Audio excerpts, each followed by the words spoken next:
אותי למוות. ישבתי על כיסא חשמל, נפרדתי מהפרייבט. לו יכולתי לפחות להחליף את הכיסאות, כי אומרים בדרך כלל משנה מקום, משנה מזל. אני שואל, אתם עונים? Erev Tov, everybody, and welcome. I am Rabbi Aklepi from one of the many annexes of Temple Beth, also known in my house as Studio 2.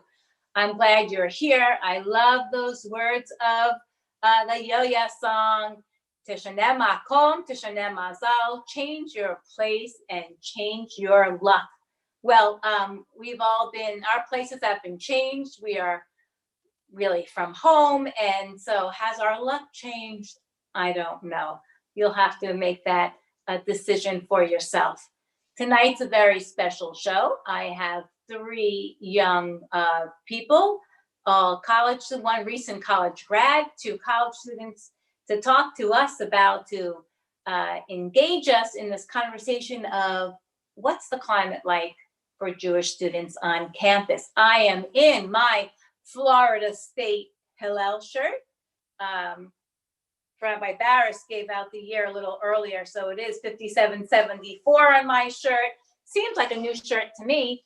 And I wear my Florida State Hillel shirt proudly. I am a member of the Florida State Hillel board.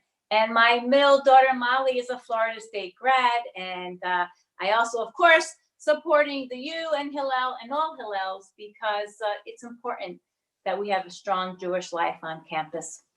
If you're familiar with Erev Tov, our Good Evening show, the show that slides you from the busy work week almost into the weekend, I like to start with a little repast. So I have our cocktail table, my mood light candle here, and tonight's drink. So it's a college theme, and I was thinking, what do college students like to drink? Out of our three panelists, one is over 21. So of course I have a drink prepared with alcohol and one without alcohol. I look online. I know there's a lot of Fireball out there. I don't particularly care for that. So I looked around and one drink caught my eye, something that I used to enjoy back in the day, a tequila sunrise. Tequila sunrise, as you know, tequila, orange juice, and grenadine. But I thought, we are in Miami. Let's forget the tequila. Let's try the rum. And I have this great rum in my house, that coconut flavored rum. So I switched out the tequila for rum. Part of this lesson today is, how do we make do? More than make do. How do we flourish with what's around us? So although I have tequila, I have a lot more coconut rum. We're starting with the coconut rum. We have the grenadine. And of course, we have the orange juice, except I have pineapple juice. It's still gonna look like a tequila sunrise, but let's call this a Miami sunrise. That will be our alcoholic drink. Non-alcoholic, I'm glad our young people are here, because if they remember the days of bar bat mitzvah parties, maybe they remember Shirley Temples. And so Andrea, you certainly remember Shirley Temples. So our non-alcoholic drink will be Shirley Temple, originally in its original form, which is grenadine and ginger ale and a maraschino cherry, which I don't have because they're probably not good for us. So as opposed to the coconut rum, which I'm sure is good for us. So the recipe called for, I think, 1.5 ounces of tequila. We're using coconut rum. I think I was supposed to put the grenadine in first. 3/4 ounces of grenadine, which I am, let's see, it will sink. Yes. It's like a science experiment. So I'm glad I have our young people here. And of course, this week, pineapple juice. Aha! Isn't that special? It is a Miami sunrise, grenadine, coconut rum, and pineapple juice. Yes, I know, it'd probably be more fitting for Miami to have orange juice. We have pineapple juice. I'm going to take a little sip before I pass it on to my other taster. Pretty good. It's a little light on the rum. Now, in the past weeks, my daughter Gabby, over 21, 22 years old, almost 23, was our taster. Molly has arrived from New York. She was quarantining in her room and in opposite ends of the house. But this morning, she got her COVID test results back. She is COVID free. Therefore, I will reach and hand her that drink. Molly, what do you think? I think it's not going to be enough rum for you. Wow, could definitely use more rum. It could definitely use more rum. But it's delicious. That's because in my constant willingness to be the proper role model for all people, I usually am too light on the alcohol. So enjoy that, Mal. Thank you, Ima. You're welcome. There's the rum's still there if you would like. Now for the Shirley Temple. Grenadine syrup. I mix it even with a separate spoon. And the diet ginger ale. The trivia should be, what is grenadine syrup? What fruits is it supposedly a part of, made from? It is pomegranate and I think cherry.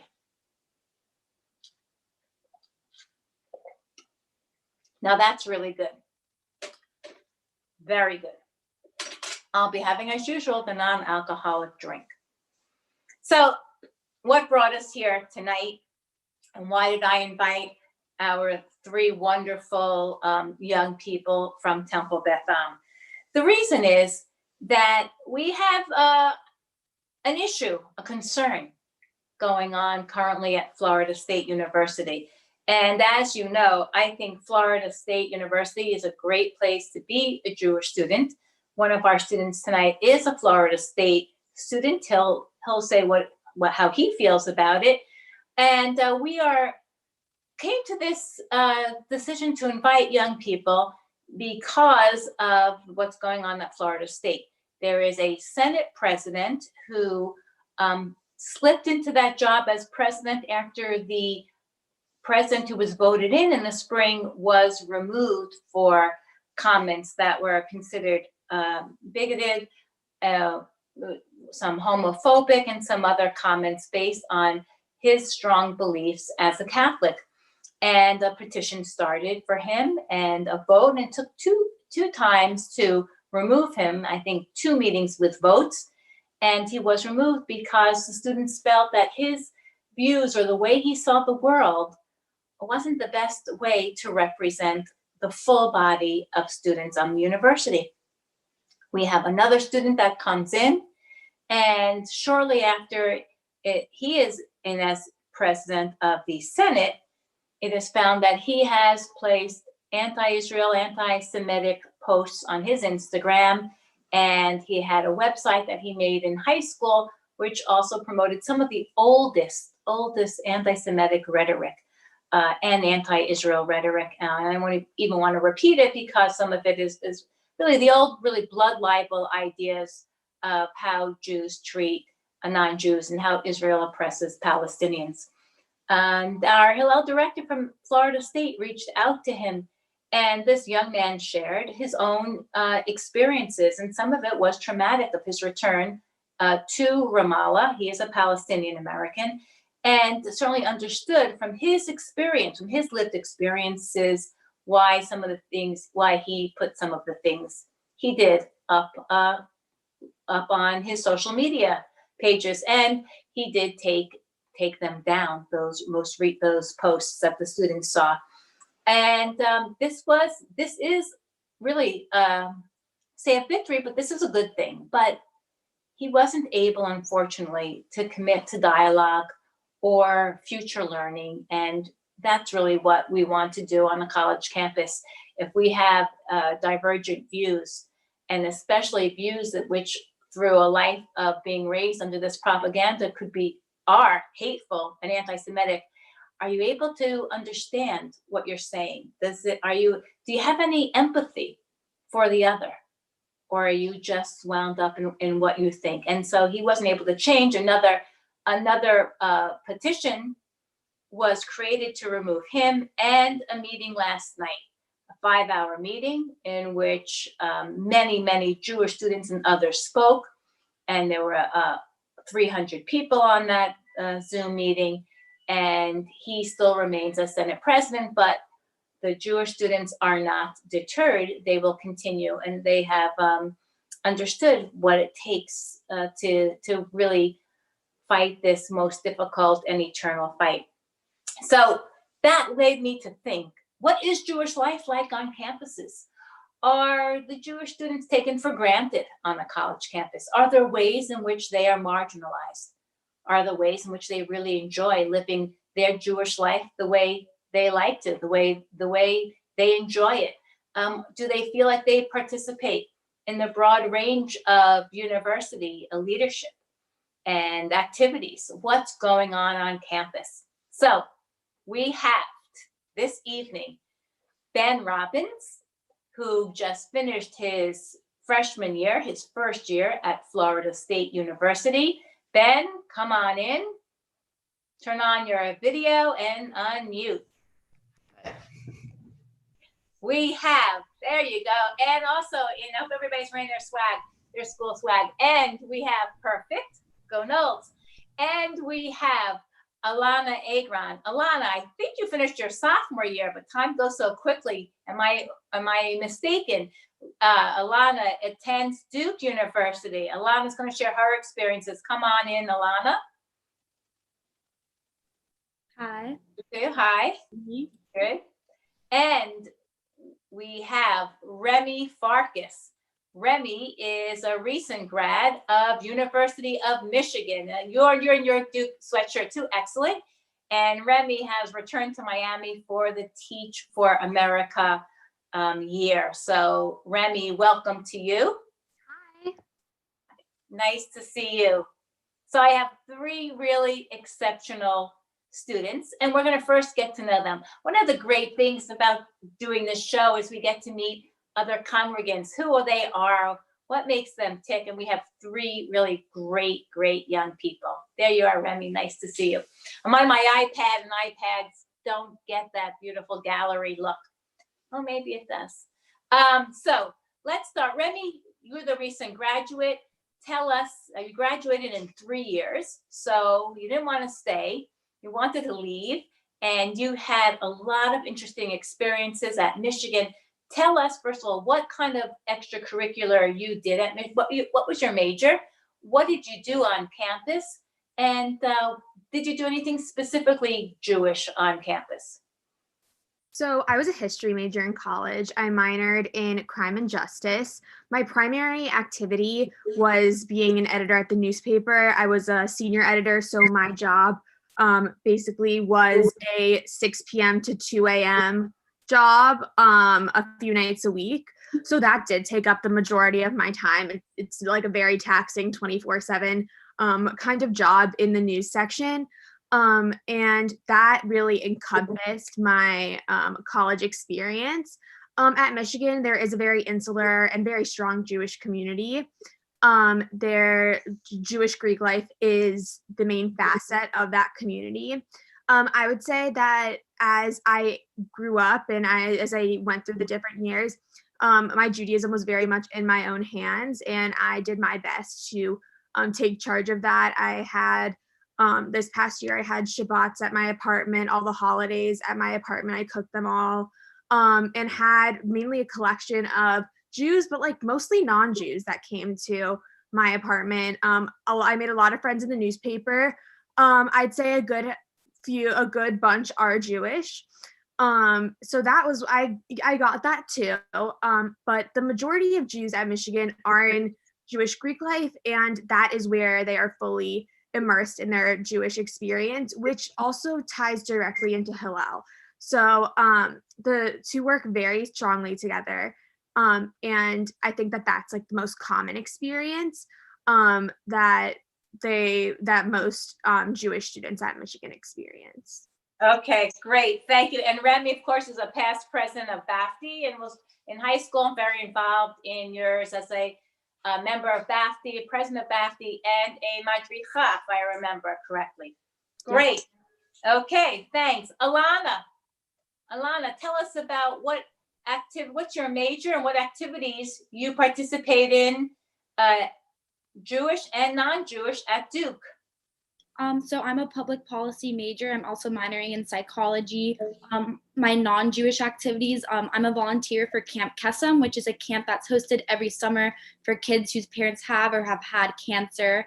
I'm also on the Duke Law Review, so I write articles pertaining to stuff happening in current events have to do with the law. I'm also on Spoon Duke, which is a food publication, so I write articles about food and recipes. I'm also involved in. Alana, you write about food and recipes. What do you think about my Miami Sunrise drink? It sounds good. I'll let you know once I turn 21 in 2 months how everything is. I promise I'll make you one. Okay, sorry, go ahead. No problem. I'm also in an organization called Flip North Carolina, which is involved in trying to flip seats in the North Carolina State House and Senate.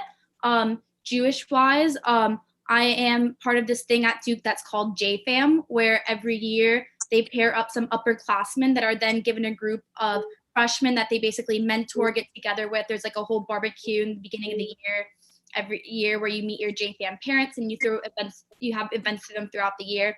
So I do that. At Duke, we don't have any Jewish fraternities or sororities. So mainly how I'm just involved in Hillel. I try to go to services as often as I can. At Duke, it's really like take it or leave it if you want it. If you want to be involved in Jewish life, it's there and it's very strong. We have a beautiful, beautiful like Hillel that was just built in the last few years. We have a great rabbi and all the staff just like really genuinely care about the students. We have at least a few times a month, JSU puts on like really nice events. So we'll have like JSU cookie making at somebody's apartment. There's like a whole Walkapalooza every year where they'll have in like the main part of campus. You can bring all your non-Jewish friends. So it's really there. Take it or leave it if you want it. And if you want it, it's a very, very strong community. Thank you, Alana. Ben Robbins. Now, Alana was also involved in NIFTY and a longtime camper and counselor with Camp Coleman, right, Alana? Still involved with them.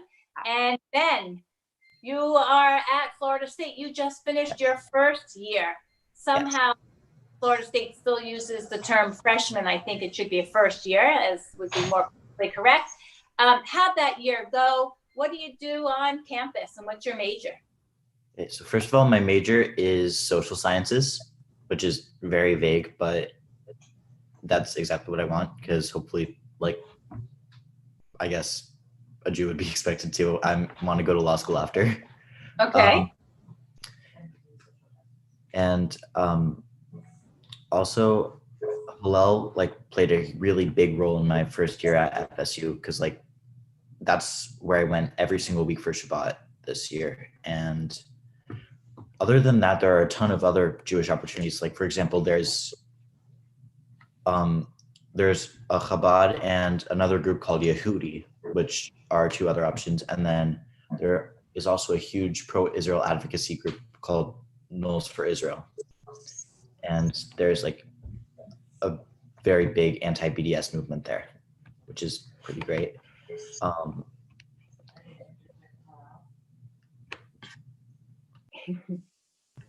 Also, this past year, I was an intern at Hillel, and I did Israel advocacy.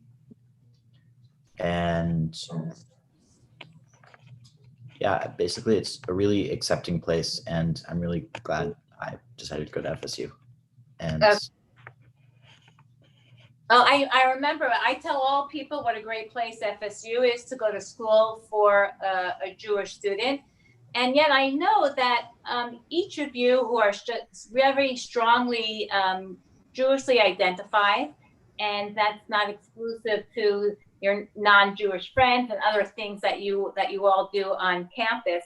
So Ben, how are you feeling now with what happened at FSU this past couple of weeks?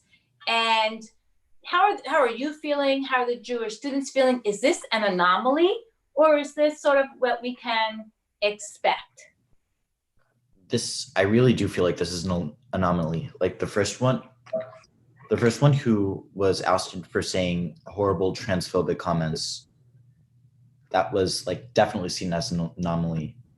But having his successor be someone who is so anti-Israel is definitely an anomaly too, considering how like pro-Israel FSU is. And it does make me really uncomfortable knowing that someone in such a high position of power feels that way, I guess. And I just don't really know what to think, but I'm definitely one of the people who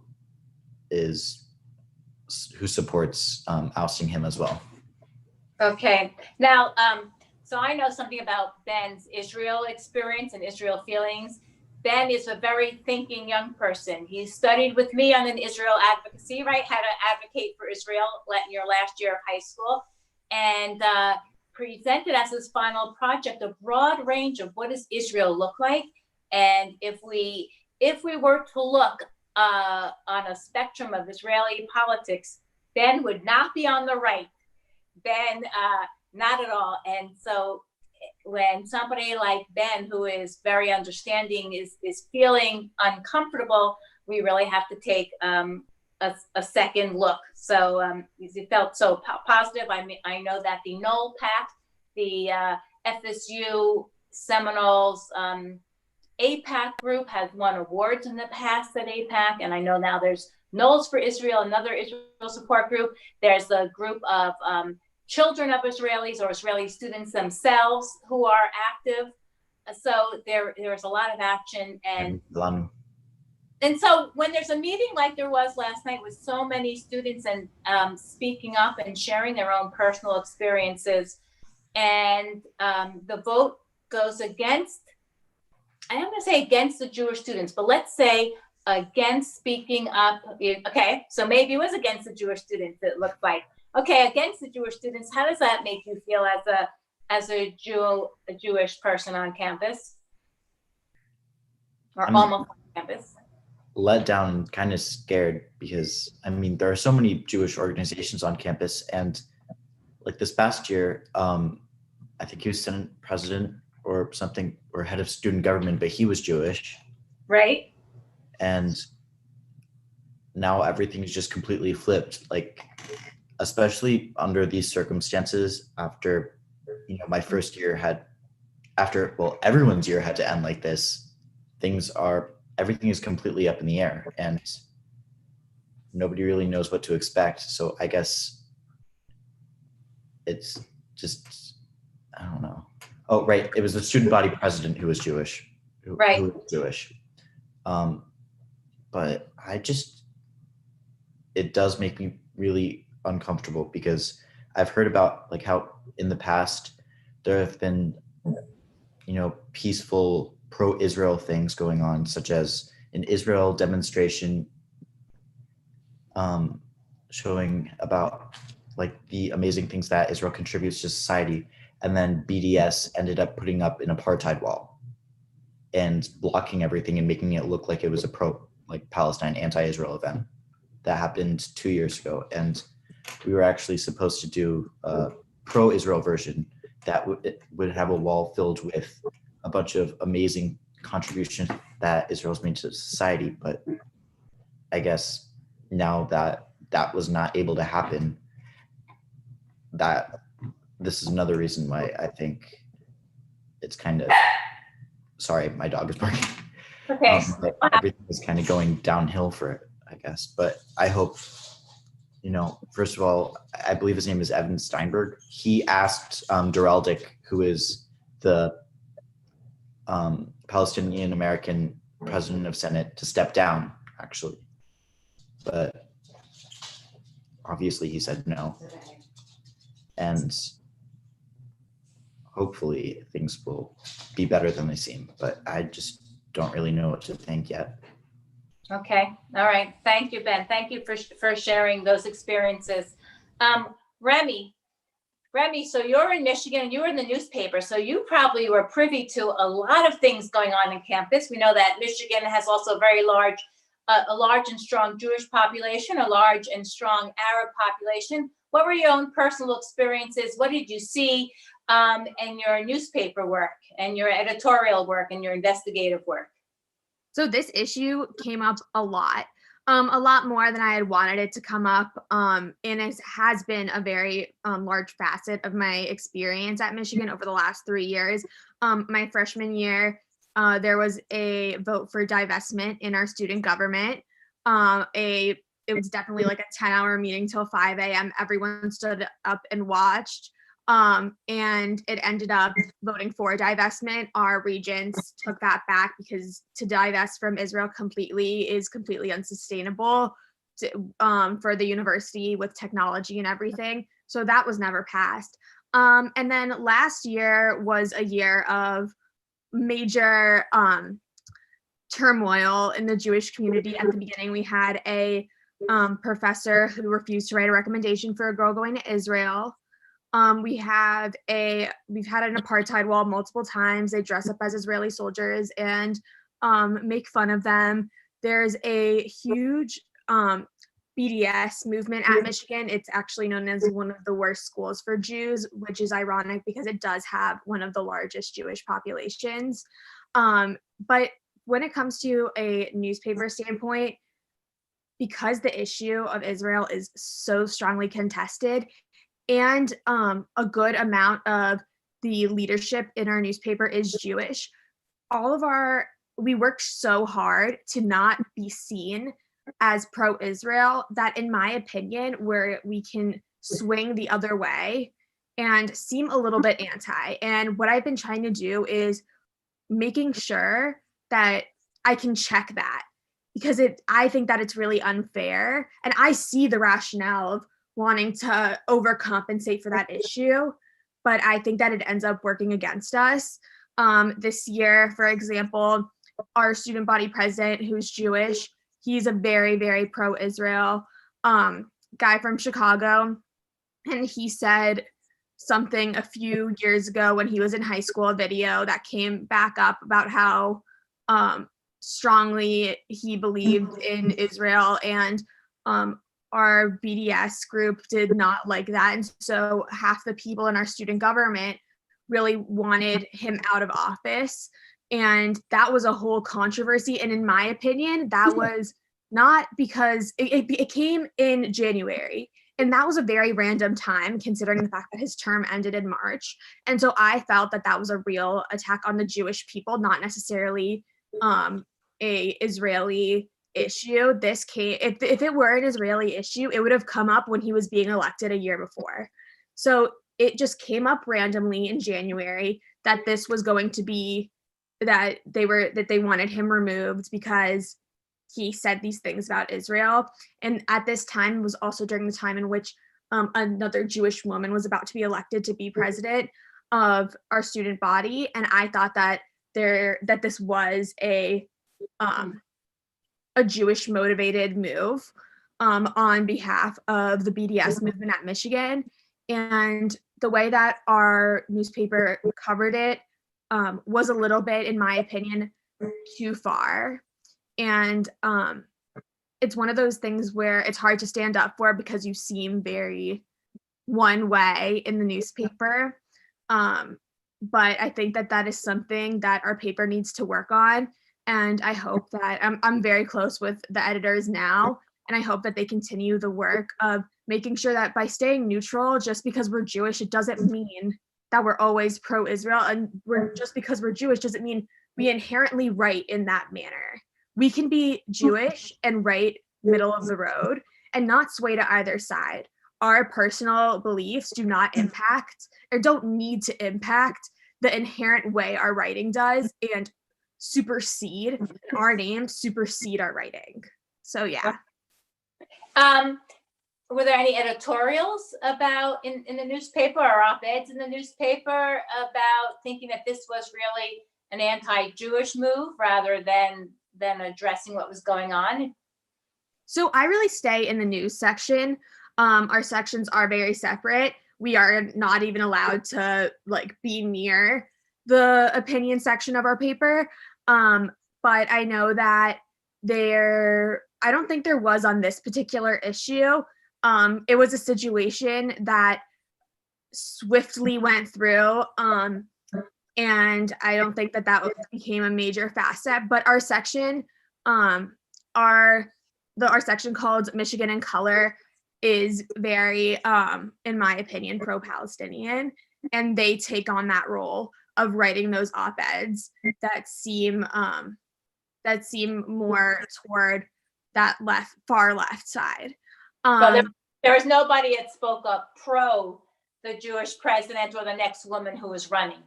No, that is a very, very rare phenomenon.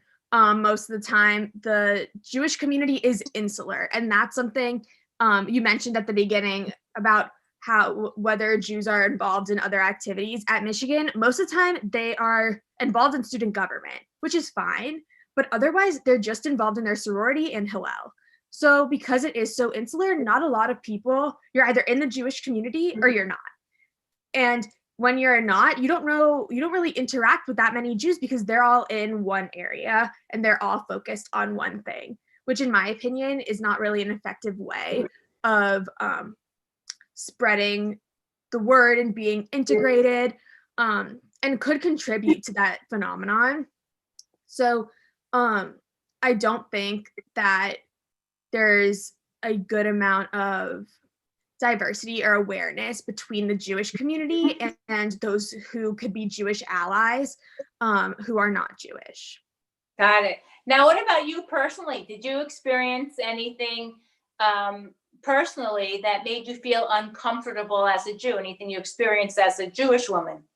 In our in our main area where we walk through called the Diag, that's where they do all of their protests. And I remember freshman year, there was like the apartheid wall was up and I was walking to like my Jewish history class.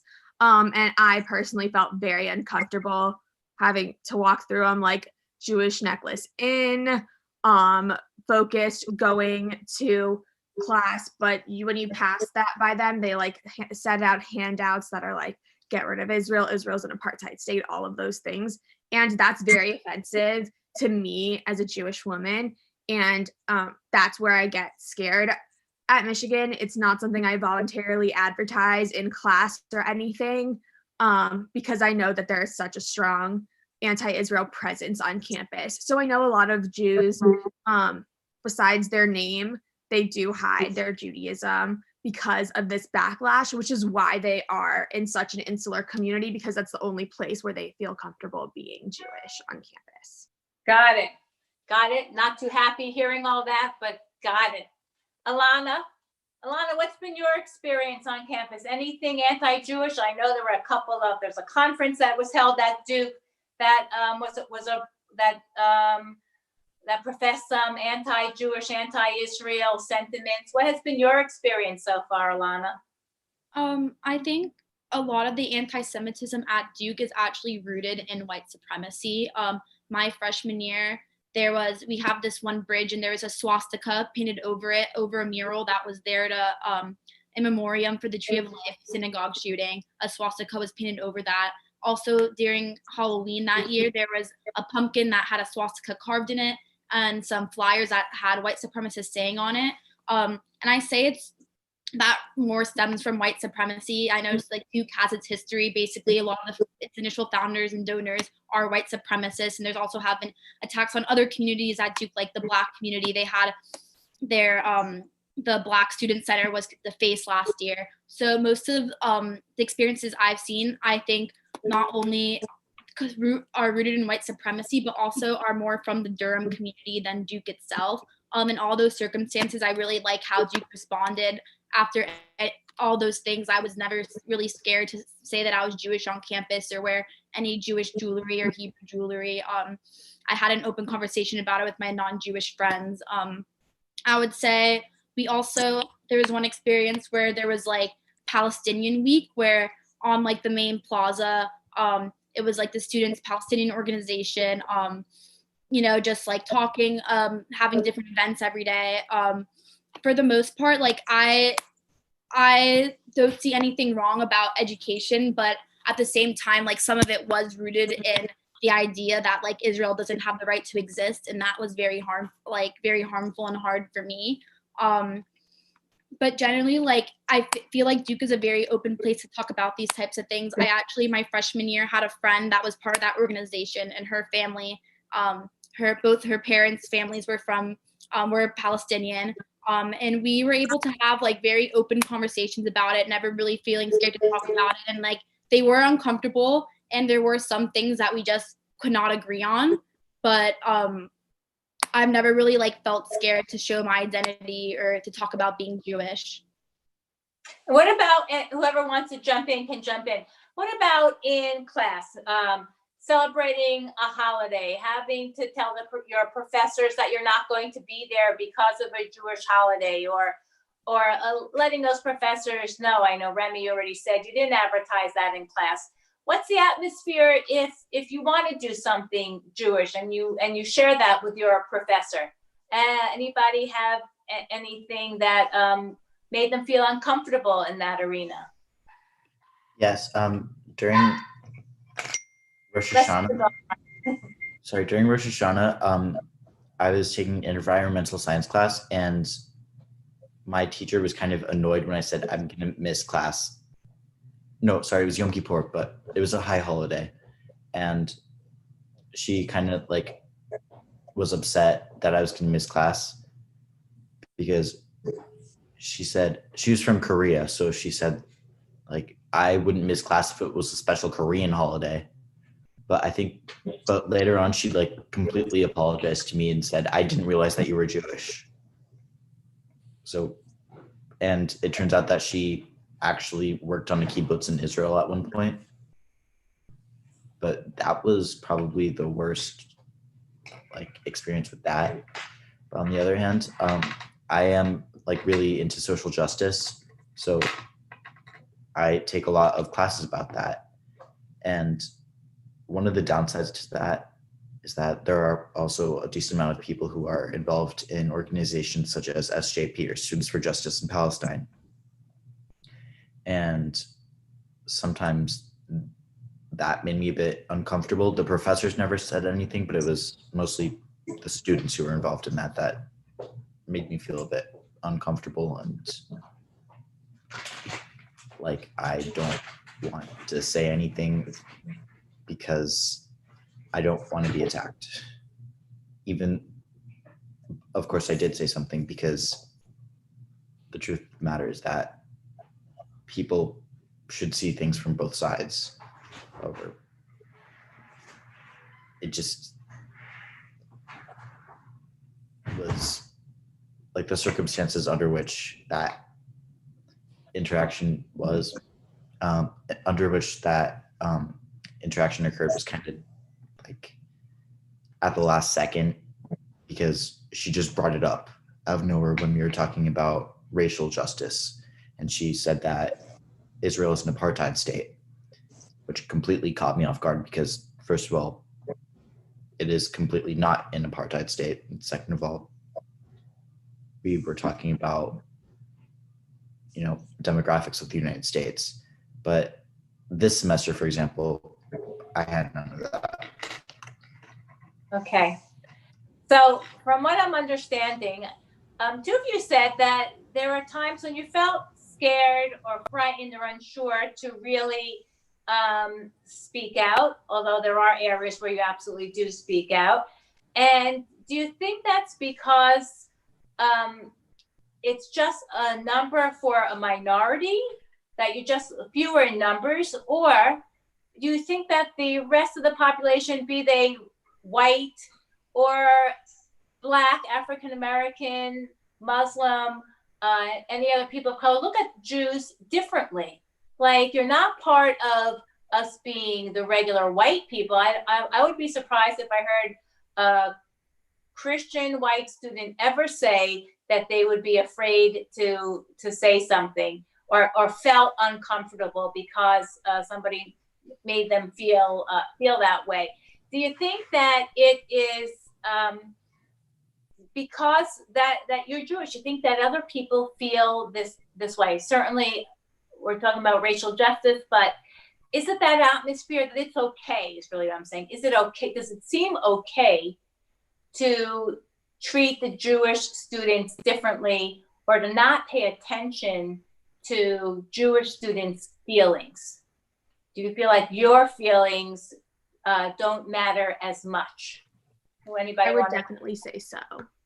I think that at Michigan, it's known that the Jews are a very powerful community in our community. But as a result, it's not that it's something that people are sensitive to. People don't consider being Jewish an identity, something that you should be sensitive to as other people would with different races or different sexual orientations or genders. It's not really something that people are sensitive to. People view Jews in a way that's very strong, in the sense that they just do their thing and they know they're themselves.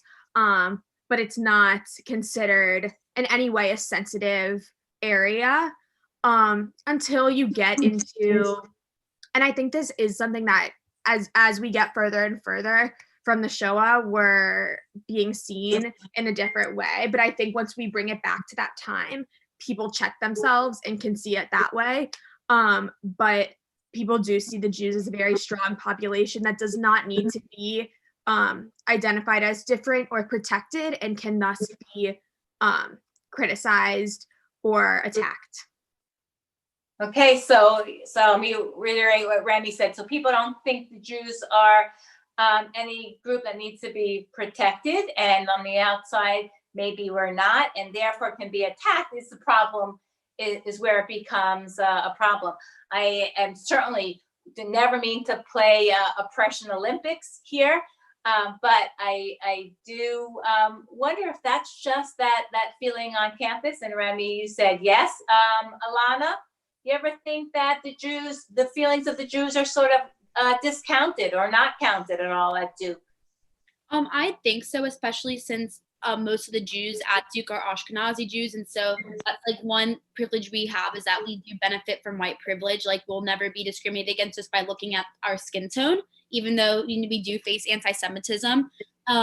And one thing about Duke is that even though it's trying to fix its history, it's still very much a segregated school. Like, I know a lot of schools like to brag about their diversity, but then like once you actually get to the school itself, you see those same divides that you see. Everybody just stays with the same people where they came from. So I think oftentimes it's very hard for Black students, other students that, are trying to, have been oppressed and trying to speak out about this, to see the way that Jews are have been oppressed and continue being oppressed, because it's not like they look at the Jews at Hillel and say, oh, they look like just all the other tons of white kids that are at Duke. So I think it is very hard to try to for a lot of other people at Duke to try to see why the Jews really should like stand out and have some sort of like special protection or anything.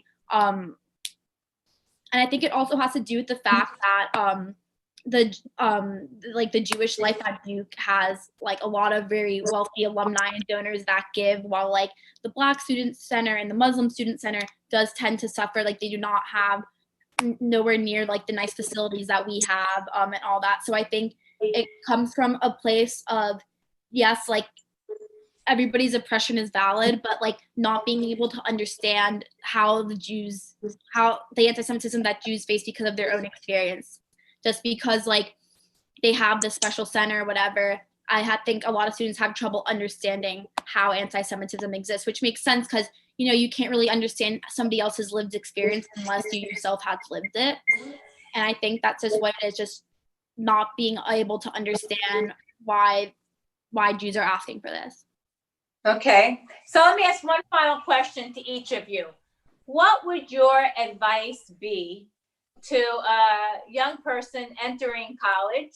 God willing, everybody's going to actually go to school, not just be virtual this year.